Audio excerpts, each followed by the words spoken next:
So a little subplot that developed as we were finishing up this record is that earlier this spring, the family was in the backyard hanging out with my friends John and Karina. As we're sitting there, John from across the yard looks at the tree way on the other side of the yard and he says, "Hey, there's a hummingbird nest right there." And so we all rushed over there, and I got out the ladder and we climbed up the hummingbird nest, and we looked inside it. You remember looking inside there? Uh-huh. What did you see when you looked in there? 2 eggs. 2 eggs? How big were they? The size of a jelly bean. Like the size of a jelly bean there. So this was about the time we were finishing the last little bit of recording on the album, and people were coming and going a lot, and we were re-recording some tracks and adding in some stuff. And every time people would come in to record, Danny or Amy or Jay or Phil or whoever it was, we'd pull out the ladder and they'd climb up and look at the little hummingbird eggs, and pretty soon those little hummingbird eggs hatched, and they were tiny little balls of fluff, just little heartbeats. You remember that? Mm-hmm. And you couldn't even tell what they were except you saw the little heartbeats inside. Bloop, bloop, bloop, bloop. And then we kept recording, and then we'd look up, and pretty soon you could see the beak sticking up doing this. Right, but they were still so tiny. And then it wasn't too long where they started getting a little bigger, and then we were crawling up, and they were like sitting on top of the nest. And when they started, and you can actually see them from the bottom. That was kind of crazy, huh? And it looked, and it's like, whoa! I'm so glad they're alive and well. I know. I was worried after the storms and stuff. How long do you think they're flying, Viv? Probably like I would only give them like a couple month. weeks, maybe. Yeah. Mom was going up the ladder to take a picture of the hummingbirds, and when she was about to take a picture, they got scared and they just flew. Like, we didn't even see them learn how to. They just. That's it. They just. Yeah. They just kind of jumped out of the nest and flew away, and that was it. And they were gone. And so it was right about the time we were finishing up the record, and these little birds flew away. And it was kind of sad.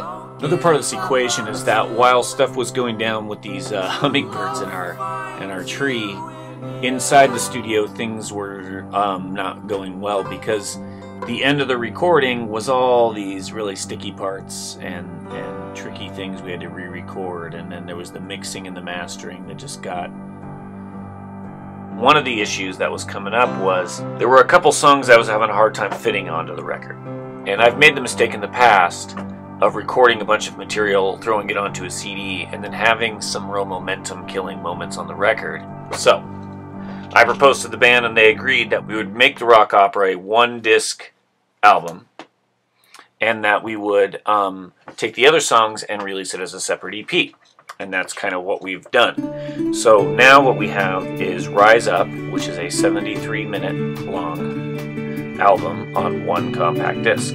That's still a very long record. Then we took the other songs that didn't make it onto the Rise Up, including the marquee song is Stuffing, which is a great song about being stuck in traffic on the 91 freeway, but that needed a home. So I took that and some old demo versions of songs and a cover song and a song that Amy recorded really, really amazingly on the banjo and vocals, and actually even an Odelia song and a song that Jason and I recorded together one day, and it never quite made its way anywhere.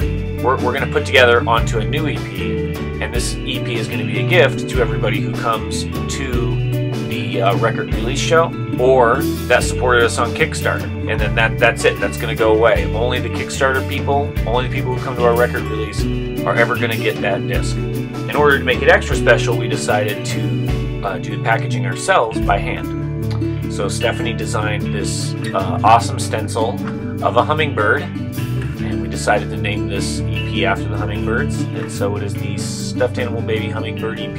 We thought that was a fun way to honor our little feathery guests that blessed us with their magical presence.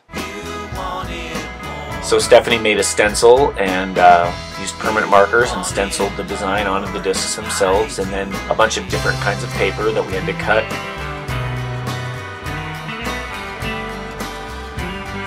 We used the classic Stuffed Animal Baby Orange and Stuffed Animal Baby Blue to stencil those hummingbirds on. You want it more.